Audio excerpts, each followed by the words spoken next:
Hello everyone, this is Minty Foxu and welcome back to my channel. Sorry I've been gone for such a long time. As you can see, a lot has changed. I'm in an entirely different place right now because I moved. That's why there's boxes everywhere.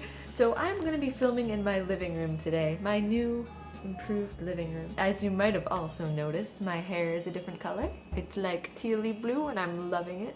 I just did it the other day and I also cut it. So I'm just like, I'm super happy about that. If you guys know the game Life is Strange, I look like Chloe.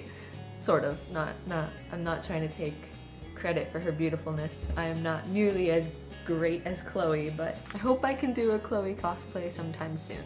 So anyway, in this video we are going to be talking about my fears and my pet peeves. So I'm going to start with my fears first, and then I will go on to pet peeves. Pet peeves meaning things that annoy me, things that bug me. I didn't want to make them two separate videos because I felt like the video wouldn't be long enough. So what are my fears? So most of these fears are really strange and they're not really like logically explained as to why, because nothing happened to make me scared of these things. Ever since I was a kid, I've always been scared of these things. One of these things is I'm scared of pennies. So yeah, pennies, like the change, like money, like the currency, pennies. It's kind of weird, and some of you might not know if you're not American, because basically pennies is 1 cent in American money, and it's just a coin. Why would I be scared of a coin, right? I'm not quite sure. I think it's the metal it's made out of, because it's like this bronzy zinc color, and I just like never like the feel of it. I never like the way it look. And the thing is, they can get like greenish and they get like discolored, and it looks, to me it looks like mold. It looks gross. And so like I automatically, in my brain, I'm like, I don't want to touch it. It looks dirty. Like, it's really weird. I'll probably touch other dirty things, but I don't want to touch pennies. Like it's like almost like an OCD, because if with my bare hands I touch a penny, I basically have to go wash my hands a lot and like rub my hands on my clothes, and I'll just feel like super peeved. So yeah, pennies. I don't know why exactly, but it's like, it's pretty bad. Like, you think I just don't want to touch them.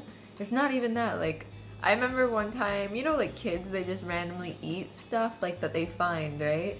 And I don't know, I think I was a kid, and I remember seeing this baby take a penny and put it in their mouth, and I threw up.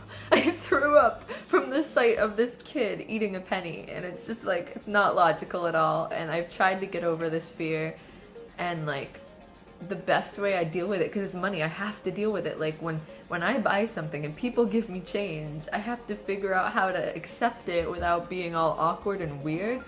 So a lot of the time what I'll do is like, they'll give me a receipt and I'll wrap it in the receipt, so the receipt like is between my skin and the penny itself, so I don't have to touch it. Or when I worked in retail, I would wear gloves at like my job, because I was in a bakery job, which was great because I had to wear gloves all the time. And so when I'm dealing with change, I would just never take my gloves off.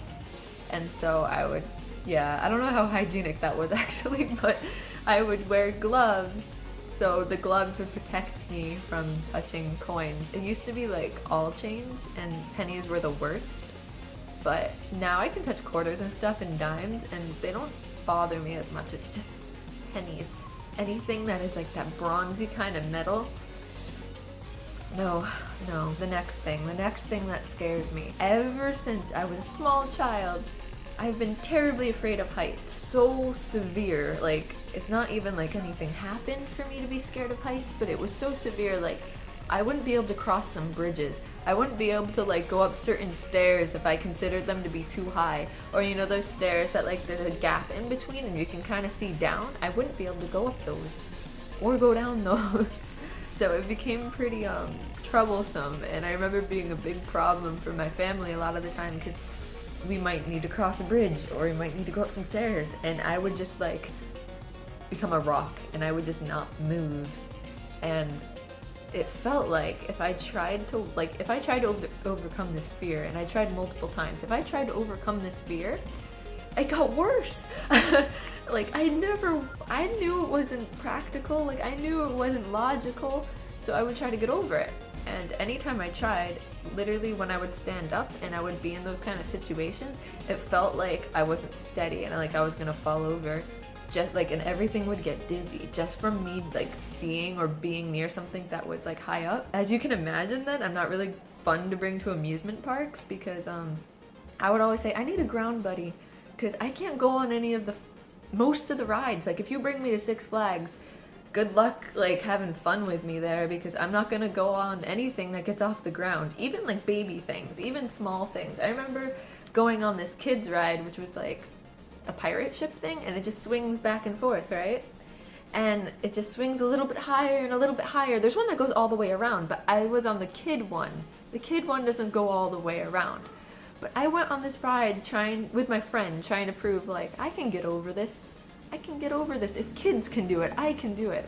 And I'm on this bloody ride, and it's going like this, and the higher it gets, I just start crying. I just start crying, and I'm like, I want to get off, I want to get off.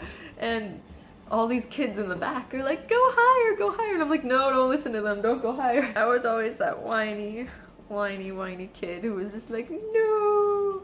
I would ruin everything. I've even tried going on roller coasters. I remember on a few rides, I actually blacked out, and I don't remember, and like when I got off the ride, I was just like stone-faced, like I couldn't say anything. I'm the kind of person that I get so terrified when I'm on the ride, I don't scream. I'm just like, the whole time. And I'm just like not there. And once I get off the ride, and everybody's like, how was it? Wasn't that scary, right? I'm just like, and then I just like go and sit down in my little corner and just like be alone for like 5 hours.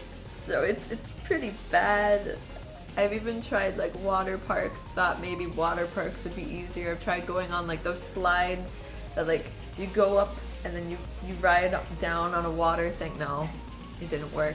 It made it worse. So yeah, it's not like I don't like water parks. It's not like I don't like amusement parks. I actually wish I could enjoy them. I actually wish I could go on rides, but I physically can't. Anytime I try, I either freak out more, pass out, or I actually have my fear increased like 5 times over. So I learned that most fears you're supposed to be able to get over and you're supposed to work on them to get over, but my heights fear, not gonna happen.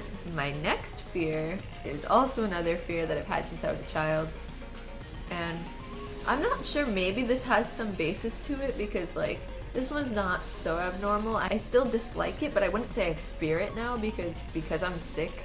I'm so used to this. I used to have a terrible fear of needles and shots and syringes. By what I mean by needles is I mean syringes, not sewing needles. I'm not scared of those at all. Just anything that looks like a syringe. I'm not scared of blood. I'm not scared of, like, I can watch those surgery shows where like they're cutting people open and they're like taking out their organs. I'm fine with that. But for some reason, something as small as like just a needle and seeing it go into skin or seeing it go into an arm or just seeing it like out, like the doctor's just bringing it in front of me, I just like lose my shit. Now, because I'm sick, I had to eventually learn and adapt and get used to it because I had to get a lot of blood taken when I found out I was sick. So I remember I used to have to get like 17 or 16 vials of blood taken, and that was really hard for me considering it was like one of my worst fears that I had to overcome, because this isn't just a shot where they just, and that's bad enough for me, but when you're taking blood, they have to leave the needle in there while the blood is pumping out. So it's like, I have to sit there and deal with that, and I'm just like, I remember how I got over it was I had brought headphones and I just played really loud like metal music, and I'm pretty sure I was listening to like System of a Down or something like that to get through it, but it was pretty bad. Like before I got over it, I was so severe that I would actually attack nurses, and I'm not like a violent person at all, but it was just like I would just go into fight and flight, and it's like they would have a team of nurses to tackle me. I would be scared to go to the doctor because I knew that sometimes if I go there, my parents would trick me. They would say I would go for a checkup, and then I would get held down, and then they would get me with a shot. And I always used to be upset, like, why do I have to get shots? And they'd be like, because the school wants you to, or you have to get the shot. It's like the law. And I used to be so peeved by it. But I remember one time, it was so bad. They ambushed me by, I was in the car waiting, and I didn't want to come out of the car because I found out I was gonna get shots done. And they had, I think, like 6 nurses come out into the parking lot, and they tackled me in my own car. Mind you, I'm like 8 or 10, or I don't know how old I was, maybe 10.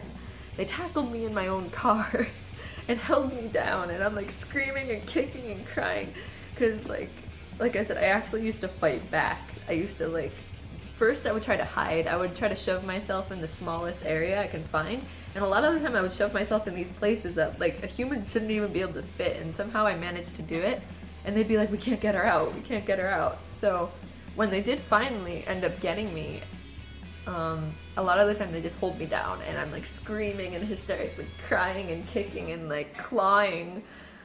I was so bad. I feel bad now, like now that I'm an adult, I feel bad because if I was a nurse, oh god, that's so hard to deal with a kid like that. I was not an easy kid, just from the fact that I had so many anxieties like that. I feel bad for all the nurses I gave. But yeah, like I was always a nervous kid, so like I had social anxiety, I had so many fears. Like these are only some of them because these are like the main kind of core like fears that stuck out the most, but I had tons of little fears. Like I had lots of social anxiety, like I didn't want to look people in the eye. I eventually got over that as I got older because I had to learn and adapt. Otherwise you can't really get by in life. But I wouldn't want to look at people in the eye, so I would always look down. I barely ever talked. I was like a mute in most of my school life, like especially elementary school. I would avoid social interaction as much as possible. Even to this day, for like if I go shopping and I can't find something, I would rather just go all the way home than to ask someone where it is. I make things so much more difficult for myself than I really need to. Aside from my fears, I also have a good handful of pet peeves. I'm just gonna say a couple of them. One of my pet peeves, probably one of my biggest pet peeves, is when you know, you're walking and there's people in front of you and they're walking super duper duper slow. And you can't even walk around them because it's either everyone in front of you, it's like creating this weird wall and they're all walking slow, so you can't like even walk around them, and when you try to, they like move. And then the worst part is like when you're trying to walk and you're like in a rush and you're like, oh my god, and then they stop. And they put themselves in this weird position where like you can't get around them. And so it's just like, stop stopping. Another thing that peeves me is when people use plurals for words that are already plural. Examples of this are like the word sheep. Sheep can be used, you know, like singular or plural, right? Like there is a bunch of sheep over there, or there is a sheep. There is a sheep means there is one sheep. If you say there is a bunch of sheep over there, or look at all those sheep, that means there's more than one, right? You don't even need to put the S on there, but some people like to say the word sheeps. And that's just one example. Another example of this is the word shrimp, right? Shrimp, a lot of people actually don't know this, but shrimp is plural in itself. So when you're ordering shrimp, you would be like, I would like shrimp. You wouldn't say, I would like shrimps. There's no S. This doesn't seem to bother many people, but it bothers me so much, and I'm not quite sure why. My only guess is that I was a linguistic major, so I had to focus a lot on grammar, and so maybe I'm like a grammar Nazi. I don't know. Maybe I am a grammar Nazi. I'm gonna own up to that if I am, but I super hate, like, it kills me, like, especially with, okay, the disease I have, Lyme disease. It's just Lyme disease, like Lyme, because it's named after the town, Lyme, the town. I hear some people say Lyme's disease with an S, Lyme's, like you have Lyme. And I'm just like, I don't know why, it bothers me so much, and it sucks because it's not really their fault. Like people who use these plurals, it's not really their fault. Like there's such minor little English language tidbits, but it's like deep down, I'm smiling on the outside, but deep down inside, I'm like, no, just no. One other pet peeve that bothers me is littering. I do not like littering. When I see other people litter, it drives me slightly insane. Like, even if I'm sitting down and I have some papers, like, let's say napkins, and the wind blows and those napkins go on the floor or go all the way down there, I'm gonna get up and run after them because, like, I can't deal with the fact that, like, they were mine, it was my responsibility, and now they're becoming trash, like, in the world, on the floor. I don't want to be held responsible not even held responsible. I don't want to be responsible for making the world worse than it is. It's already pretty bad on itself. Like, it already has a lot of issues with like trash and you know, like destroying the planet. I don't want to make that worse. And so usually I'll pick, especially my stuff, I'll pick my stuff up, but especially when I see other people just like throw a napkin on the ground and just keep walking, and I'm like, there's a trash can right there. There's a trash can right there. All you gotta do is put it in the trash can. And like, I'll just get up and start throwing stuff into the trash can. It's probably an OCD thing. So my very last pet peeve, and this is just like, I'm not sure if it's even a pet peeve, it's more like a moral decision I think is right, is I don't like when people think that they can't, for example, you see an injured animal, right? And my automatic reaction is I should pick it up and help it, right? Like, if I see a bird, a baby bird in the middle of the road, this actually happened to me recently, which is why I'm using this example. If I see a baby bird in the middle of the road, I'm gonna pick it up and I'm gonna bring it to safety. It's that easy. A lot of people, they don't want to do this because they're like, I don't want diseases. I don't want to get diseases. It has diseases. And I'm just like, that's so fucked up. Like, I understand what you're saying, and I would probably maybe see this more acceptable if maybe it was like a bat, because yeah, they carry rabies and stuff, but things like birds or dogs or cats, birds especially, birds, they don't have many diseases that transmit to humans. The only one they do, it's very, very rare, and the likeliness of you getting a disease from a bird just from picking it up for a few seconds to move it is so damn slim. Imagine if we did that to human children. Imagine if there was an injured kid laying in the road, right? Imagine if this kid was injured, he's laying in the road. Most human beings would get up and do something and help the kid. Imagine if we were like, oh no, we shouldn't touch him. He might have diseases. Let's just leave him to die. It's fucked up, isn't it? That is my moral stance on that. So anyway guys, thank you for watching my video about my fears and my pet peeves, and I hope to see you again on the next Minty Foxu video. Thank you for watching. Make sure to like this video if you liked and enjoyed the video. Check my description for links to my Patreon and my Instagram, and I'll see you again. Thank you for watching. Minty Foxu, pa punch you!